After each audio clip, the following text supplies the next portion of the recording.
Welcome to the OTP pod where we bring you uncensored and unfiltered talk on football. Today, I'm your host, Chinny. How you doing, Chinny? Let me interrupt. How you doing, Chinny? Oh, love, mister. I'm feeling good, Bit tired, but, we're here to talk football and you know how we do. How you feeling, Mr. Y? Good week? I'm blessed. I think we should start with the show. Yeah, man, let's go. I think we should start with the show. No one needs to know how I was feeling. It's all good. Oh, He's how all you right. feeling? You know what? I feel good. I can't complain. I like that though. I see Arsenal fans in cohesion. I see it. I see how it goes. Oh, I told you, man. It's lonely up there on the top. We got to check in on each other, but Well, we strategize and take down Liverpool. That's all it is, bro. You know what I'm trying to say to you. I hear that. It makes sense.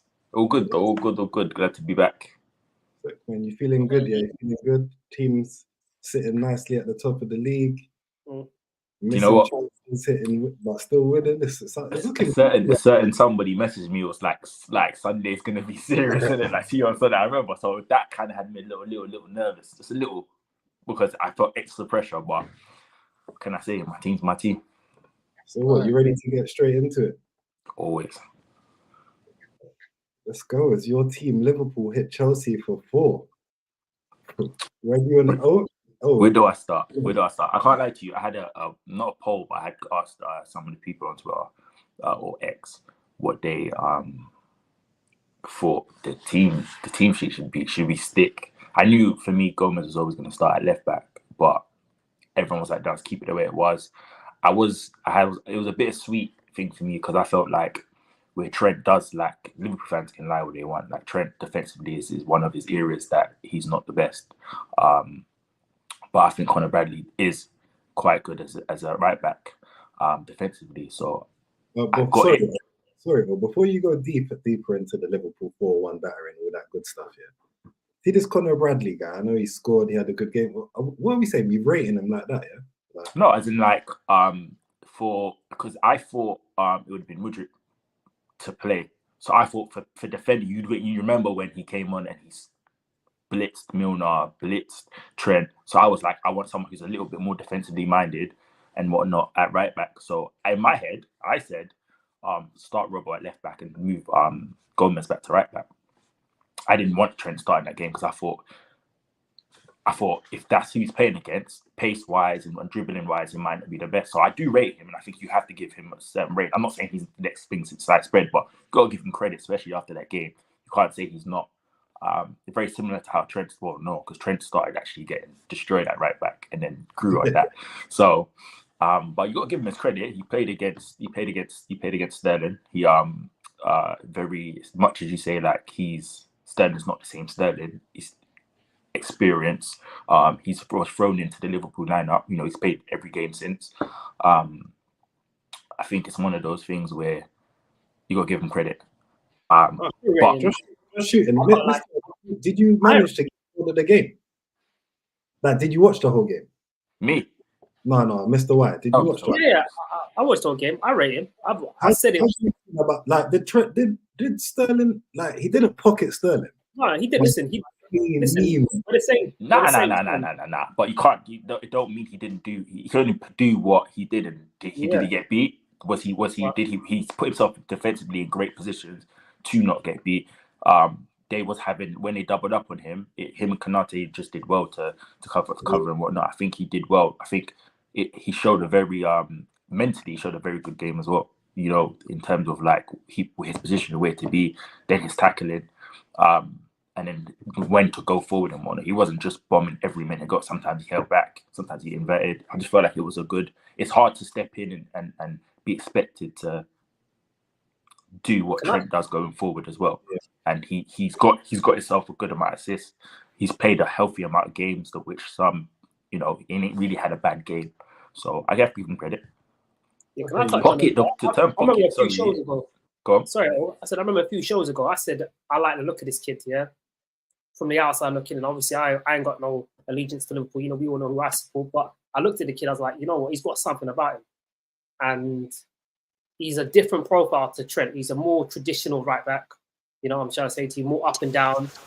obviously knows his game defensively, good physical profile. I think he's athletically superior to Trent in terms of he's got more pace. He's got a bit he looks a bit taller, a bit more broader as well. So he gives you something different. And I saw him when he came on against Arsenal. I was like, yo, this kid looks all right. And every other game I've seen him since, I'm like, he looks like a really good little player for them. And it's like he's improving every game as well. You see an improvement in his game. So it's like, you know, sitting down with the video team. And then 21? 20? Again? How old is he? 20, 21? His birthday the other day. I think he's turned 20, 20. Yeah, he's one of them ages. I'm gonna 20, 20, 21. We can't remember off the top of my head. I think he turned 20. I don't know, man. You know what is with him as well, right? Yeah, what I liked is he's 20. Yeah, he's 21 in July. What I liked about him was it wasn't even just going forward. It was his ability to find the right passes. Like there was times where he'd play the ball in between the lines to somebody, or he played a nice little pass from for the Jota goal where he played it into Jota's feet, and then Jota drove into the space, right, for the first goal, right? He's the one that played it into Jota, if I'm not mistaken. So his ability to pick out the right players, he showed a real maturity going back as well. Even when Mudryk came on, he dealt with him nicely. Like you can only judge him on what he's up against, so you can't really. I think we used the term pocket somebody very loosely as well. I think to pocket somebody, you kind of got to they ain't whatever. But I think he had a very good game. But I'm happy saying he had a very good game. He matched Mudryk when Mudryk came on, though. And Mudryk for pace is one of the fastest in the league. Yeah, when I'm being super critical, I'm not saying that he didn't have a good game, because I believe he has. I believe he's had good games, or he's had nothing below an average game since he's come in. And for a young player to come in and do that and replace one of the world's best at right back is a really hard feat. But if I'm being critical of that actual game and how well he did defensively, I mean, most of Chelsea's chances and goals that could have did come down that side from Sterling, cutting in and squaring it. Obviously, Gallagher got a square and then went down over Van Dijk, which maybe could have been a penalty. Definitely one that he squared didn't come to nothing. Mudryk had a free opportunity on his side. Yeah, obviously didn't score. So there's little things. Had these goals have gone in, had Mudryk have scored, you're thinking, where was my defender?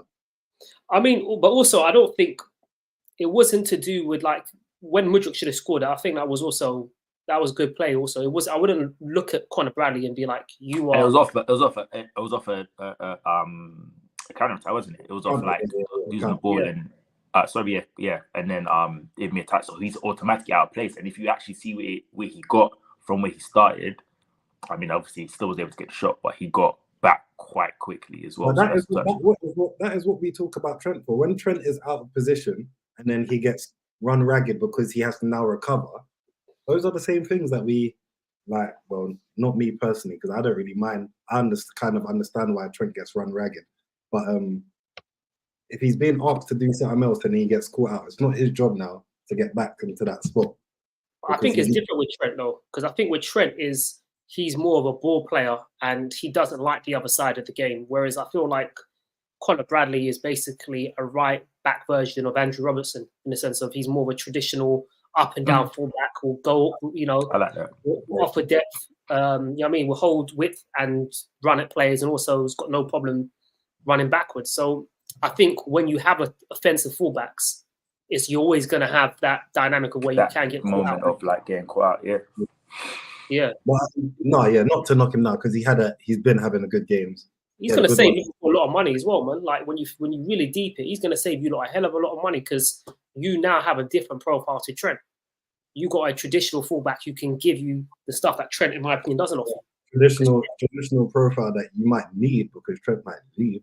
But we'll talk about that. Chill out. But going back, it was a good game. It was a good game. We dominated, and I think it was a good sign, especially for confidence for what the Liverpool outsider looks like, due to his injury in AFCON. So I think it's one of those ones. It's one of those things where we know, like last time we weren't scoring much goals, with AFCON and whatnot. So I feel like this time around we got, but like Mr. White said a long time ago, our attack is, we got numbers and Jota, Jesus Christ. I mean, he cannot miss a game. I don't care who when Salah comes back, Jota and Salah are the first two names on the sheet personally, because his ball retention first and him going forward, the way he brings play, the way he does it by himself. If he can't bring somebody else, and the way he just makes everybody around him play better because he works harder and he works smarter. I just love Jota, and Nunes looked like he was the most unluckiest person I saw. Unlucky? Yeah. He was like, how many times you see him? He's on like 11. I'm an advocate for the chaos, and that's exactly what he brought. Chaos. I mean, unlucky in terms of hitting the woodwork. What, 4 times? He was on 7. Now he's on 11. I'm gonna ask you a real question. Yeah, if you got a sniper, in the field in war, and he misses his target 4 times by just a script, are we saying he's unlucky, or are we going to start criticizing his shooting? You failed to take. Why is this? Yeah, but who said Nunes is a sniper? No, but I'm just saying to you, that's what he's. No, that's what I'm saying. But if you bring a man who has the potential to be a sniper and he misses, I'm like, he's got potential. You know what I mean? So we brought a man with potential. But this is the whole thing. And if he misses his target by this much, if you was aiming for his head and he hits him in his ear. Listen, but this is the revisionism on it, because when you signed Nunes, he was supposed to be the gunman. That's why there was the comparisons of him versus Haaland. I mean, I can't lie to you. If you that's Twitter, bro. That's but I'm just talking about. No, I have to disagree. That's Twitter and Sky Sports. What was his numbers to prove he was going to score that many goals? I agree with Hold on. But you're looking at how many goals he scored in Portugal, the damage he did in the Champions League. He looked like he was a shoot when he came up against Liverpool. Yeah, but that doesn't mean that. I'm sorry. I'm just saying, putting up numbers, like ridiculous numbers consistently. I'm not coming here. I didn't think he was going to come here and score and challenge Haaland, who's 5 goals. Like, I was never going to do that. That was a Twitter versus Sky Sports. That was a rivalry that they made up. That was invented. I've never in my life said this is the comparison as a Liverpool fan. But what I'm trying to say, the whole mention of Haaland is a loose mention. It's not to say he's going to be in the same bracket of Haaland. Yeah. But there was a comparison though. No, there was a comparison because you compare him to a real gunman, a real man. No, but I'm just saying bangs goals. But you also got to remember that he came off a season where he was a gunman, right? That was like I would really look a gunman. Was he a gunman? He was playing in a weaker league. Yeah, he scored goals, but no one sat there and watched every one of his games. Donny probably hit the post 4 times a game in them leagues too. And if you want to go back to stuff, I remember when people were saying Aspas scored. Aspas scored all these goals. All these men scored all these goals. Came to Liverpool and could not score a goal. So I don't look at it that way. You see, the funny thing is when we were signing Nunes, I said I didn't want him. If you want me to be totally honest, I just didn't think he fit the profile and what we needed at that time. I don't think he was the type of striker, the type of person we wanted at the time. I get there was something about him. Sorry, not his profile that I did not like. And then the Fulham game is when I was like, see, I was right about him. And then it's built and he's grown and whatnot. But I never once referred to him as a gunman. I said he can score goals. And I think one thing you said that's hit the nail on the head is when he doesn't have time to think, he's a much better player. His touch is better. His shooting's better. Everything, obviously he didn't score, but everything's so much better. His decision making is so much better when it's in the blink of an eye. When he takes a touch or he thinks about his next step. And personally, I've never called him a gunman. I've never called him a gunman personally. He never proved that to me. Just to put in perspective, right?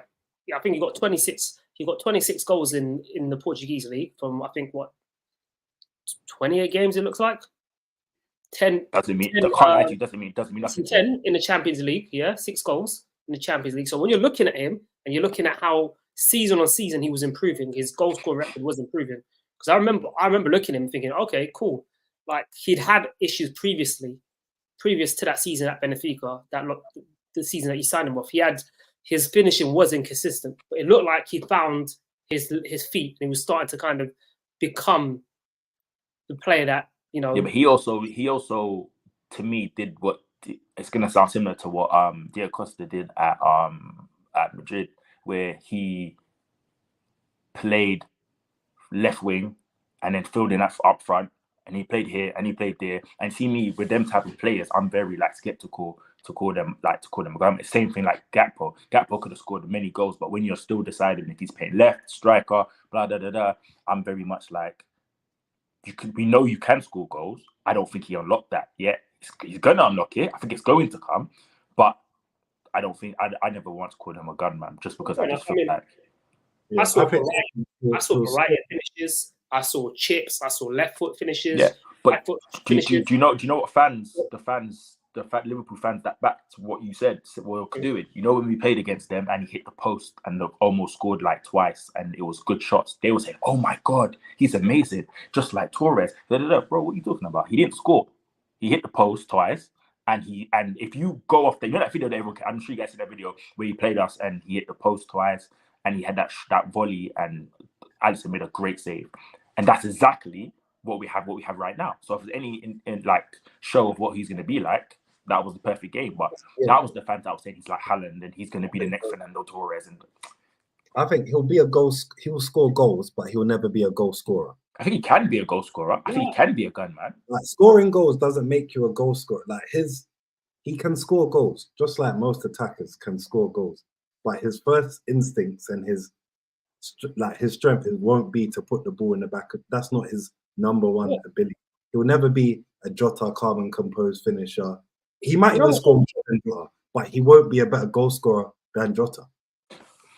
Yeah, you know what? Though, that's my thing. That's why I said I don't know if he's the type of player I wanted, not profile or in terms of, because I think he's got the build, the speed, he's got the power, he's got everything to become that mold. I think he can do it.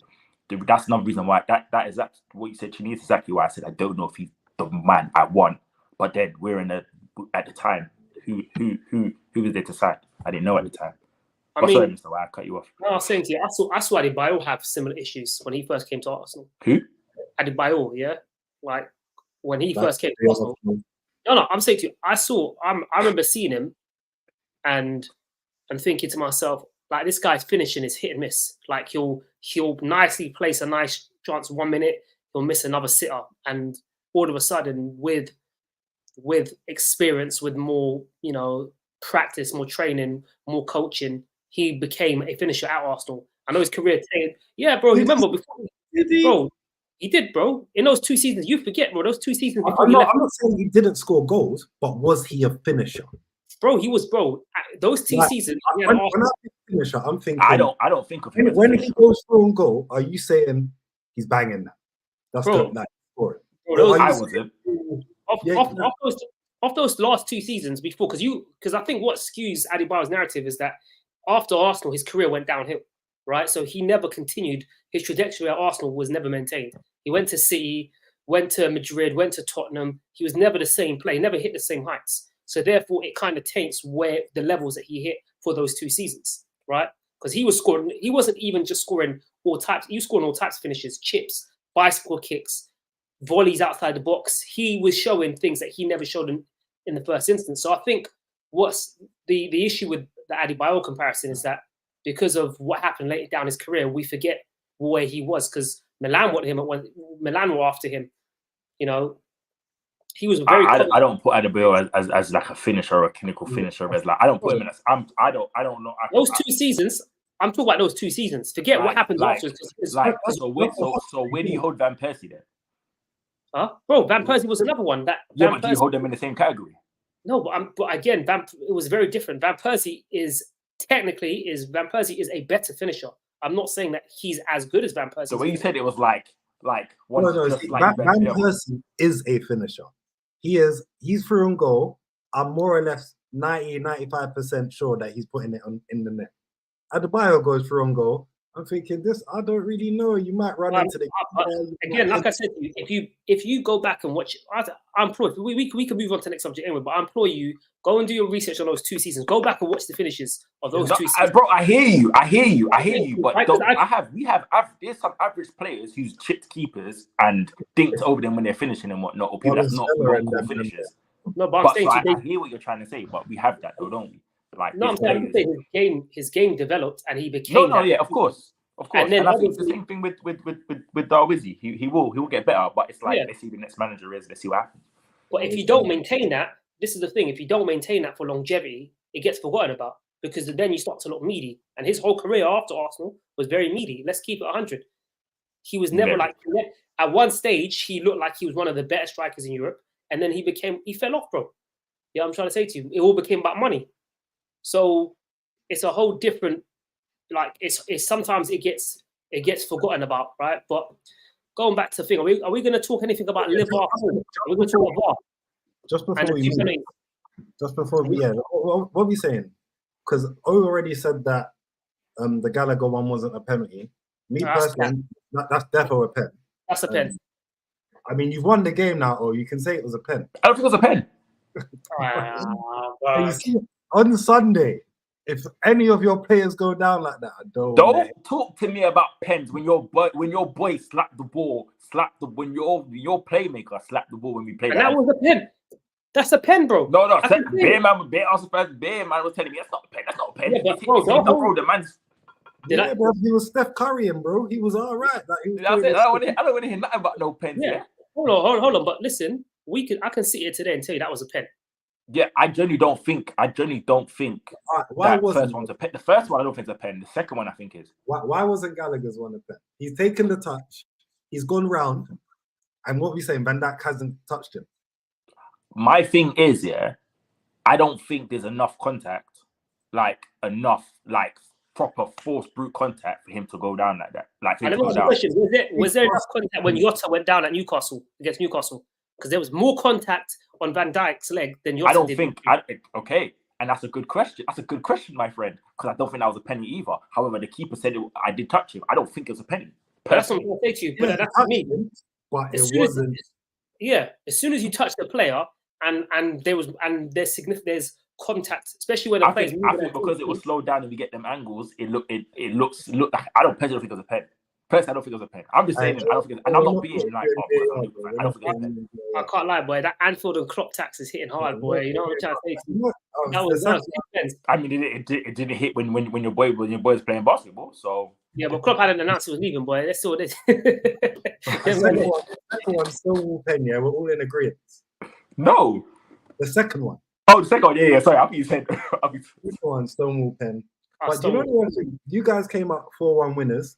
Obviously, you could have had more, missed the penalty. You had more shots and stuff. But watching the game, I wouldn't have been surprised if you came out with a draw. And this is the weird thing when I'm saying I'm watching Liverpool, and I know they're going to score goals, but you could have conceded a few goals. Yeah.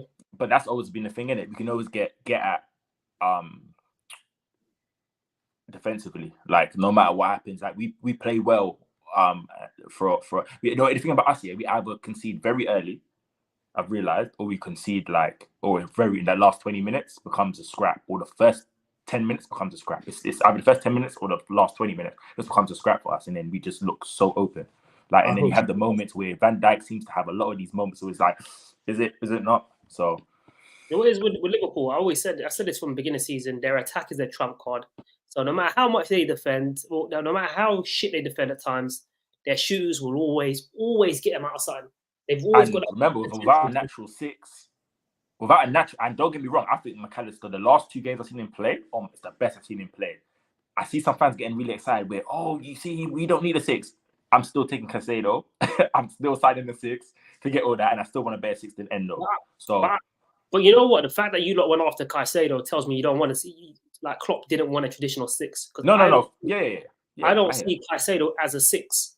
He's playing. No, of course, but he fits the profile of the Klopp's tradition. Like not I can say because Fabinho, but I mean for what he wants, we'll sign a 6 now. I think the next manager who comes in is going to sign a traditional 6 because you need a traditional 6. But I think the way Klopp likes his players to run and McAllister, the type of job McAllister's doing. You have somebody who's a lot better tackler that can do that role. But they done it together at Brighton, didn't they? So yeah, they did. One last one. Was the Jota pen a pen? Let's see. Was that a pen? I can't remember top of my head. How did it happen again? I think who was it that clipped him? It wasn't a pen. I can't remember. You know what the that would tell me a lot because if he thinks that's a pen. Then the first one's definitely a pen. You know what? I can't lie to you. I'll be lying to you if I said I remember top of my head. Like if it wasn't, I remember the missed pen, him missing a pen. I don't remember how he got the pen. But I think, if I'm honest, I think when they called pen, my memory was me saying, oh, I don't think that's a pen, you know, personally. Well, you got it. You hit the game. You got the 3 points. You remain at the top of the table. Bro, Chelsea spent billions, you know. Yeah, I think we should just touch quickly on Chelsea because I think they're shambolic, bro. Like, I think I've been I didn't think telling it would be this bad, you know. Bro, bearing in mind, every game we've had 1-1s, 0-0s, whatever. We got to play them again in a few weeks. And wow, like billions, bro. You have to be careful with, obviously, there was money not well spent. And that's the issue. Because they bought a youth team and they didn't sort out any real issues. They didn't sort out their defense. They bought a bag of defenders and they're all whack. They have this 6 foot like 3-4 on playing right back. Yeah, like what they've done, they've got this Badash, what's his name? I was about to say he is got a calamity written all over him every time he gives something away. They even look tired. They look like they look a bit confused, like anti-concentration. Then you got like they just spent their money really badly, and it's like they're gonna have to spend another $1 billion to sort that out, as well as getting rid of some of the players that they've already put on. You know what though, yeah. As bad as they spend their money, I'm going to put a lot of this down on that bum Pochettino's doorstep, bro. I think he's a shambles, bro. Like that lineup was, he loves to like he's got fucking Enzo Fernandez playing as a runner, bro. You got a deep line playmaker and you're using him as if he's got legs. You're asking, it's like imagine us slapping Jorginho as a left eight. That is the equivalent. It don't make no sense, bro. So when I looked at that lineup, don't speak too soon. You might see it on Sunday. No, but even if we use him as a left eight, he won't be used as a runner. He won't be crashing a box. Yeah, you know what? I agree with you, and he's not managing that team well. To spend all that money and have these big profile players or profile-ish players, because you know Casido's really like not done it for consistently over a certain amount of time. But Enzo and the people there, and have like Gallagher running it or Koch or Palmer, but Palmer had to come to get the ball. It's crazy to think. I think I agree with you. Poorly managed. I think he doesn't have. I still don't know. I know they signed all the FM1 kids, and he has no clue. He has no clue. I thought Poch, I didn't back Mr. Y, when he was saying like Poch ain't really that good. I was like, I do like him though, and now I'm looking at him, I'm thinking, bro, and he said he took all that time off. It's gonna come back and haunt him as well. And everything you said, I have to give it to you because he is awful, and he's got potential with that. That Chelsea's got potential to compete. I don't care what no one says. They might be wonder kids, but they've got enough talent to maybe like control the middle of the pitch. The defenders are okay.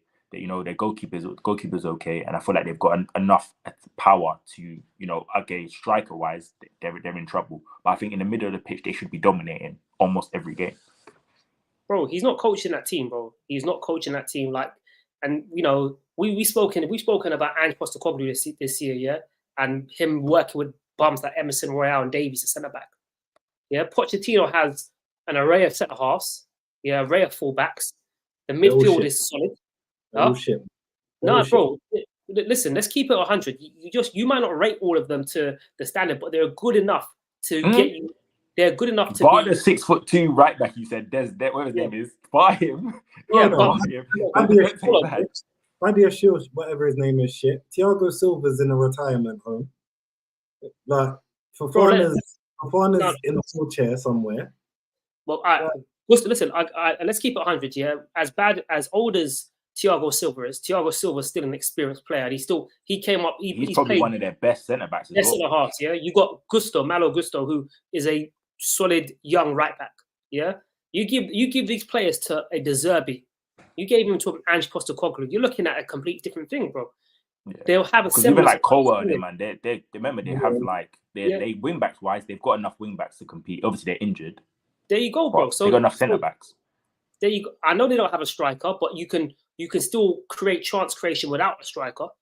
Right? Well, they have some of the highest chance creations in the league. Right, exactly. So there you go. So, but their midfield. Look at Caicedo. Caicedo isolated in midfield. Looking he looks lost every game. He was looking up, saying, "What should I do? Where should I be? Where should I go?" When you watch it, I watch him, and he just kind of strolls around, Yeah. And You don't know where to be. Yeah, even when they have the ball, he just kind of strolls around. He looks like a real lazy kind. He doesn't really look like he's in it. And maybe I told you. Like his do you remember life has changed. So do you remember what I told you, man, about Caicedo? Caicedo was a system player, really good player in the right system at Brighton. They're using him like he's N'Golo Kante. He ain't got N'Golo Kante legs. He ain't that player, bro. Just because he's young and black and he plays in a similar position and he's small. I'm trying to say to you, the man are trying to put 2 and 2 together. He's not that guy, bro. He can't defend the same. He's not two bodies in one. He's a one-player guy. He needs help. And then they've lost out there, man. I can't lie. He's lost out there. He can still come to Liverpool on the low. You know, it's funny because I heard something today about Chelsea that they need to sell 100 mil worth of players. Now, homegrown. They need to sell homegrown talent. That's what they need, 100 worth of homegrown talent. They got enough to do that, though. You got Gallagher going. Gallagher. games. Yeah, bro. Gallagher, Broha, and Chalobah. That's already that's almost 100 right there. You should know that, man. Come on.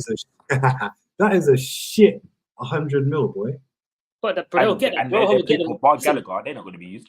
Bro, Gallagher will get him 30 to 40. Broha will get him 30 as a striker, whether you like him or don't like him. If Broha goes for 30, then Nketiah better go for 50, 60 mil. Bro, Broha will go for 30 because he's had more first team experience at Southampton than Eddie Nketiah has played games. I know he's coming off injury, and also they're banking on this Fulham loan going well, isn't it? And then they've got Nathan Chalobah. I'm sure there's more players that I mean, I don't know Chelsea's squad off the top of the head, but I'm sure there's more players that they can get rid of. So they're laughing, bro. They'll make that 100 mil easy. Yeah, and that's lightweight to them. That's lightweight. And that's all pure profit to them as well. That's all pure profit. So on the books, it balances out. I still would have took Modric. I don't care what anyone else is saying about him. I'm very confident that Arteta would be able to work on that. You can see it's there, innit? That's for another day, though. But yeah, I would still save him from that guy. But, I'll take him, bro. But the problem with him at Chelsea is that he needs coaching. You can't coach. You can't individually coach. 22 players and help each of them improve their games. It's easy to bring in a kid who's raw when you've got a decent amount of your squad that already kind of have a semblance of what they're doing. They know the structure, the patterns of play, and you can just give them tips and game time will help them improve. Modric needs one-on-one time. You know what I'm trying to say to you? Since we're talking about coaching, we might as well go on to your favourite coach and talk about how United.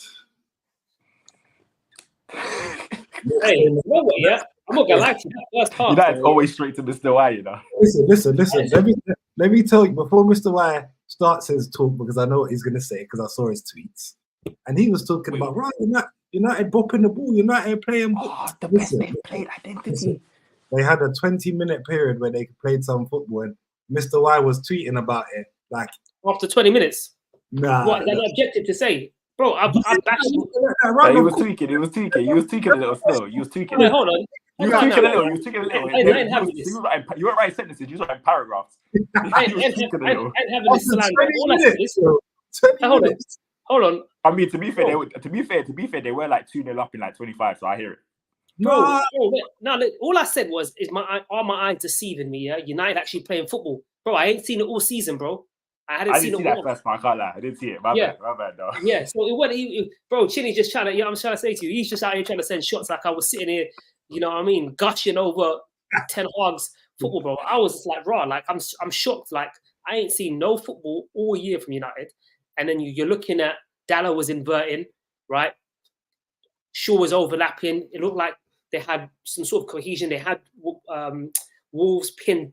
I was like, oh wow, like this team for the first time in a very long time looked like they've been coached. And then all of a sudden it goes downhill as always. But there was nothing wrong for that 25 minutes. And it's hard to see, like now in hindsight, was it that United were that good? Or was it that Wolves were that bad and that respectful? Yeah. We got next Hammers, right? The Hammers, yeah. And then West Ham had a bad game the other day against Bournemouth. Bournemouth are another good team. But I reckon United won't do the Hammers next week. They had a very good 20 minutes, scored a couple goals. Wolves obviously came back into the game. Probably should have been United probably deserved to scrape the win based on the whole game. But as it came to an end, when Wolves obviously got the late equaliser, you're thinking, okay, same old United. But then it was kind of same old United. They went again into Fergie time and hit them with a fourth. But that win's just covering the cracks, bro. It's covering the cracks too. I can't lie. Twitter is crazy because I feel like people were, oh my God, they're going to drop. I'm like, wait for the 9th minute, then let's start laughing. Everyone laughs and then United get a third or something. Hey, I think we also need to touch on Kobe because that kid is Mainu Booker. He's a talent, bro.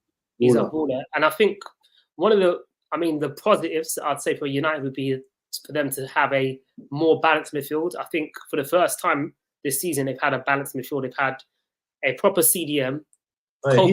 He's tired, bro. I don't know about proper CDM. No, but I'm saying to you, but again, he's looking mad in that position. No, he is, bro. He's been looking mad since the beginning of the season. But I'm just saying to you, they've got somebody who holds that position correctly, and rather than having Kobe Mainu play it, you've got a proper 8 in Kobe, and then you've got a 10 in Bruno Fernandes, right? So like the way in that first 25 minutes, you could see the balance of that midfield, like, and how they were attacking and how they were building up, and it looked a lot better than it has for a long time, right? And then obviously there's still things they need to learn. Their pressing defensive game is horrible, right? Their defense from set pieces is horrible as well. So there's a lot of things they need to improve on. But you could, if you were a United fan after watching parts of that, there was encouragement to take away. But you also know that they're still so far away from where they should be, and that Ten Hag is a bum. But you know what I mean? Big up Kobe Mainu, because I take that brother right now at Arsenal, bro. He's a talent, bro. Like to do that, to skip past Kilman like that. Yeah, and then turn in and then do like an Mbappe finish, like finesse into that right-hand corner. And it was quality still, man. And to do that like in the last minute is clutch, like to have that responsibility to say, yo, I'm that guy, like I'm gonna take this team on my back and deliver at that age is crazy. And I just saw my Bridget sent me something about how he's the brother from Love Island's brother. I was like, I didn't even know that. He's related to one of them Love Island Johnnies. I don't even know, man. But I watched Love Island for like 3 seasons ago. He's a top 3 seasons ago. Do you know that guy who had the jaggedy teeth, Jordan? Who's Jordan again? Yeah, bro, that's his brother, bro. Who's Jordan again? No, he's a top quality player. Obviously, who better than Rashford to score coming off his wild night out in Belfast? Reminds me of some other people, but we won't get into that. But who better to score the first goal than Marcus Rashford? Just let back into the team, no exile. Jaden must be sitting in Germany right now thinking that what? I was in the night having a gallon doing the celebration. You see them pictures? And that was wild, bro. But yeah, man, no. I think Hammers they draw with Hammers though, or beat them. United, obviously to pick up the 3 points, you just want the 3 points. They didn't play well after the 20th minute, but came away with the 3 points. And there were some positives, like you said, Mr. Y. But yeah, I do think personally that it's a draw against the Hammers next. Even though they're at home, I think Hammers do have enough sometimes, and they play a different type of football, which means Man United will have to go and break them down, and that's not their favourite thing to do. So I can see a draw, but I can also see a United win. I mean, I remember watching the West Ham United game at their ground, right? And United dominated the ball for most of that game, and I think West Ham hit them with 2 counters, right? And that was more of a depleted United side. And I think if United want any chance of European football or Europa football, should I say, because I don't think they're a shoo-in for Champions. I don't think they'll get Champions League. But if they want any semblance of Europa League at least, then they need to take points off their rivals. So they need to be beating West Ham because that will close the gap. Massive rivals. That's the first thing you said. Bro, bro. Look at the league position. That's their rivals, bro. They're not right now. You can't say they're competing with Arsenal, City, Liverpool. Spurs. Do it in order of. Nah, let me not do this. That's gonna backfire on me at some point. Yeah, cool. I can't say that right now. Like the points gap is too big, bro. So no, you are the reality is the likes of West Ham, Brighton, Villa. No, I wouldn't even say Villa right now because Villa are clear right now. I wouldn't even put Villa in that position. But them teams there, Newcastle's, all you know what I'm trying to say to you, all those teams there are the ones that I'll be looking at and be like, bro, those are who you're fighting with. Those are the teams you need to be competing with to get Europa League. So that's a good entrance. See how that game goes. I think it'll be interesting watch. They'll probably start the same 11, and they haven't really been filled in the same 11 all season. So I'm sure Ten Hag will use the same 11 and won't have any excuses after the game. But we're gonna go and touch on Arsenal now. Both me and Mr. Y have promised that we won't give the boring long lectures of sitting there for 15 minutes and listening, guys, because as you know, that's what we do. We'll save that for another episode. Maybe me and Mr. Y will come on together and just do a little 2-man episode and just talk about Arsenal. Right now, we'll just talk about how Arsenal finally won at Forest. We haven't won there for what is it, Mr. Y? 3-4 years? Yes, I think our last three games. I think one was in like 08, a cup game in FA Cup in the last season. We all lost, so it hasn't really been a happy hunting ground for us. So, I mean. Do you want to touch on this? Yeah, man. The game was a mixed bag for me. First half was very boring. Start this again, please. Energy, positive. Bro, I'm keeping it 100, bro. Listen, the first half you did say if you guys win, you're gonna come in with more positive. Bro, listen. I'm gonna keep it real though. The first half was a mixed bag. Like the game was a smile. Bro, listen, I smile if we take 3 points off you on the weekend, yeah. But bro, the first half was controlled. It was side to side, and no real kind of like there seemed no real intent to really hurt the team. We didn't really create much. It was a bit lethargic, slow, kind of like the issues that I've kind of been highlighting the season, which I haven't really been too happy with. And second half, it was better. I think the fact that Nottingham Forest played a little bit more open in that second half with Awani coming on as well helped. You know, we created a few more chances. Jesus should have bagged a chance, and then all of a sudden scores a chance that he shouldn't really score from. So that was and then we got a nice little second on the break as well, man. Saka using his right foot, and it's been something I've been critical about this season. I've been very critical about Saka's performances. I think he's been more of a moments player this year, kind of more in the realms of like a Salah. When Salah doesn't play, like Salah will have spells where he doesn't play well, but he'll just produce moments. But his 90 minutes performances won't be great. But if you do those moments over every single game, you can kind of ignore those, right? Whereas Saka's performances haven't been as good, and those moments have recently dropped off. And he's recently been a bit too predictable. It's supposed to be positive. So for me, it was nice to see him using his right foot for him to going down the outside as well as going on the inside. There was more variation. I thought Ben White helped out as well because Ben White was overlapping a lot. So it was nice to see that kind of. You guys been asking for that, haven't you? Pardon? To see Ben White run past him and go past him. Yeah, and that's what you need, bro. Like you need.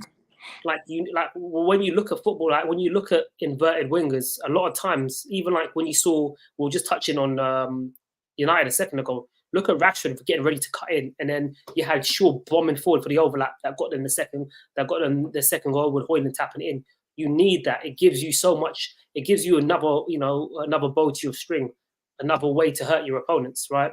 Whereas if you don't have that and you're doubled up on it, it's you're a lot more predictable, and that was nice to see, man. Like we played some better stuff in that second half, man, and most importantly was the result. Like if we want to be in this title race, we needed a result there because we couldn't go to play you lot on the back of a draw or a defeat. That would have, for me, we would have been completely out of the title race by then had we dropped points. So at this point, results is the main thing, and that's all we can praise. But yeah, I just want to see more cutting edge. I want to see more verticality. I want to see that. I want to see us want to hurt the other team. Like this side to side business is nice, but you gotta kind of be vicious with it and be like, yo, I'm coming for your neck now. I'm coming for that. You know what I mean? We need that goal, and it's something that Liverpool have and City have, and we're yet to show. But all in all, 3 points, and we move to the Liverpool game. Oh, you got anything to say on Arsenal? It was an improvement. I liked to see your centre mid back in there. You know, Mr. Smith Rowe. I think this is a critical part in your time where having players come back. I know Partey's been extended for his length of time he's going to be out. But I think this is the point where when you get these players start coming back in, you can start, just like us and Thiago, which I can't wait to see a double pivot Thiago in there. I can't wait, bro. I've been waiting ages to see Thiago. I saw him in training. I was just excited. But I think when you start getting players back in this part, and I don't think you guys played very well. I think they very much set up shop to kind of just counter attack you and then attack. And there was moments where I saw a bit of the old Arsenal like trying to roll the ball in the box, going left and right a lot. But a win's a win, and there are some positives to take out of that game. And I think playing you guys on the weekend is going to be fun. It's going to be a fun game because I want to see what happens in the first 20-30 minutes. It'll be fun. It'll be a fun game. I personally, I think there's different ways. First of all, if we're talking about playing well, obviously most people playing well to most people is being able to create an array of chances and score loads of goals, because that's what, as a fan, what we want to see, and it's entertaining. You want your team to entertain you and win the match. Obviously Arteta's he's not a fan. Well, he might be, but he don't really care about all of that. His main thing is to score goals and not concede goals in the habit. And there's different ways to control a game or to control a team without scoring, just going out and attacking and scoring goals. So their XG, their chance creation in the first half, even though ours were really low as well, theirs were non-existent. It's like we were just. I don't think they set up to try and hurt you. What's the odds that a team is going to sit like that for 90 minutes and their players, and not one player is going to slip up at one point and then we take advantage of it? It's very, very low that you're able to do that for 90 minutes solid. So obviously Arteta kind of setting up and counting on this one mistake, which could be a very stupid thing to do because we may not take advantage of that one chance that we get because we don't have any clinical goal scorers. So that's maybe not the best idea for a team like us right now. But apart from that, second half, obviously, yeah, like Mr. White said, they made it easier for us. They pressed a bit higher. There was more space. There was more time to counter attack. We were getting it wide. Martinelli was more one-on-one. Saka was eliminating players very quickly on the wide. So yeah, second half was better. I wouldn't say it was great. It was just better, and they aided that. They helped us inadvertently. So Actually, can I ask you a question? Do you enjoy watching City play? Because I don't watch. I don't enjoy watching City play. But no, I don't find it. It's not Barcelona. Yeah, I don't enjoy it.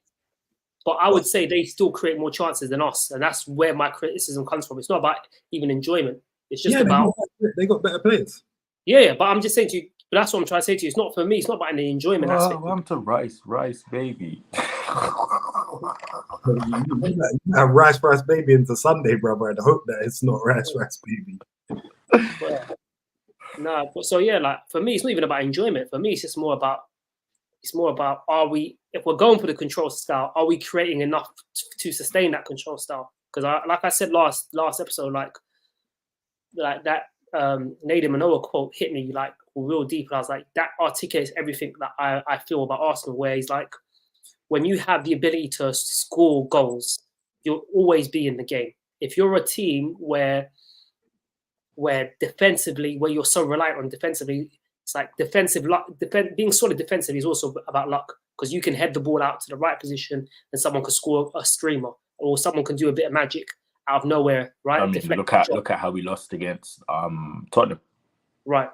But I'm saying to you, but if you have people that can always score goals and you can create chances, you'll always be in a position to get something out of the game. So it's like, if we were down if we were more like a City where we were controlled and boring, but we still created numerous opportunities, I'd be a bit more, okay, cool, control it is, whatever.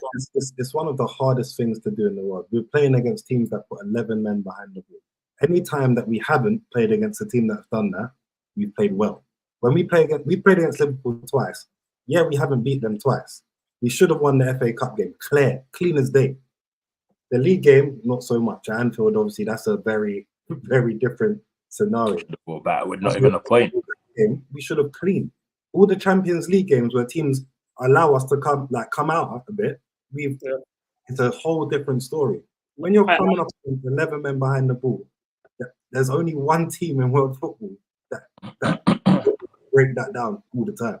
I know, I hear it, but I'm saying to you, but at the end of the day is if you look at it like objectively, we've decided to go down this control route, right? In terms of against these, there's more lesser teams than good teams in the league, right?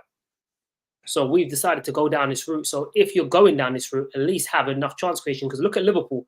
Liverpool are playing the exact same teams as we are, and they have their own way to do it. So it's more like do whatever you've got to do, but if you're gonna do it, you got to do it well.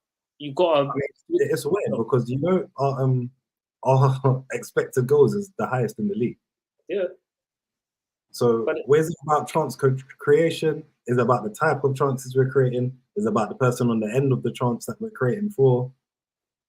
Little things that, like in the first half, we played bad, but there's little things like putting in the box. Jesus is trying to pass it one more, and we don't even get the shot. Where you have certain players, and then you're seeing a touch and turn, shoot. Like you're seeing different chances to create. So I just think that game showed me we do need a striker, and Jesus is a bloody winger. I've never been so more convinced in my life that Jesus needs to go play on the wing. But so quick segue onto Liverpool. What are we thinking for the Liverpool game? Let's start with because you're away. You're away club. You're coming to the Emirates. How are you feeling about the trip? I think it goes two ways. I think we draw or Liverpool win. You fucking mad. Oh, the chest, bro. The reason why I say that is because you're dominant. You can dominate. You got the potential to dominate the midfield, but I think when the ball goes a little bit further up the pitch, I'm not really like, oh my god, like I don't feel that way. Again, I feel like when we played you guys on the other end, for the first 20 minutes, we was very clumsy. After that game, we should have put you guys to bed ages ago. Like personally, which game? At the reverse fixture. I feel like the first 20 minutes, you guys were all over us. You were sloppy. It could have been 2-0. As soon as we went out that pass, we had more than enough chances to end that game. Again, I just feel like it's. I see a draw, but I don't see a Liverpool loss there. Interesting. Well, I see a chest, bro. No, it's not even about because usually I just feel like. Bro, back your team, bro. I rate it. I don't know where the goal's gonna come. Bro, I rate it, bro. Because come Monday we're gonna be talking. I don't know where the goal. I'm just saying that I'll be honest. I don't know where the goal's coming from for you guys. For us, the goal's coming from the fact that you're overconfident and think you can step your line up against us. That's where it will come from, bro. Every team we play the same line against every team. Bro. I'm not saying we're gonna win. What I'm saying is that we played you twice. We haven't played badly twice. Yeah, you probably should have won the first game. You didn't. We drew. No, probably we should have, but we didn't. You should have won the first game. We should have won the second game and we lost. We should have been 4-5-0 up in the first 20. Yeah. But when you think about lineups, you should have beat us. Yeah, we should have scored 4-5 in the first 20 minutes. Yeah, and you guys were coming at us for academy players, and you couldn't cope. What academy players started that game? What are you talking about?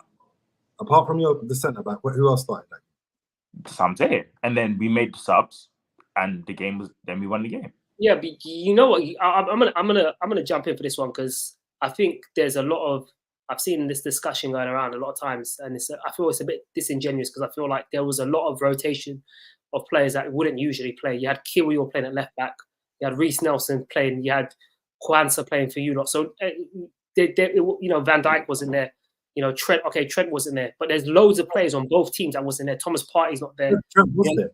Huh? Trent was there. No, I'm sorry. He never. Trent started. Yeah. Okay, Trent was there. Cool. Trent got injured that game. Apologies. But do you see what I'm trying to say to you? I think when we're looking at it, there's a lot of, a lot of people have been looking down the Liverpool route, but there was also a lot of Arsenal players that went down that didn't play that game. Like Jesus didn't play that game neither. It was a Saka started. I know Martinelli was on the bench. So it was a fairly rotated squad side between both of them, considering injuries and whatnot. With Asia Cup, obviously Salah's AFCON. You got our players, Asia Cup, etc. So it wasn't really as much as you put on. I think the substitutes of Conor Bradley and the other brother, I can't remember his name, skews the narrative of this whole youngsters being played for Liverpool. But it wasn't really that well. If you truly think that the Conor Bradley thing is a thing, we're about to find out on Sunday, because it's going to be a big. If you start Conor Bradley because off the back of that Chelsea game against Martinelli, and you think that that's going to be the best thing for you to do, I'm telling you, you're going to learn something else. You're going to learn because, well, boy, whoever you play right back, Trent gets cooked by Martinelli every game, so that's a. So we have to wait and see on Sunday. Hey, just to clarify, you started with Diaz, Nunes, Gakpo, McAllister, Elliott, Jones, Gomez, Kwanzaa, Konate, Trent, and Alisson. How many of them are second? You could turn around and tell me Elliott is a backup player. Cool. Kwanzaa. The rest of that is first team players, bro.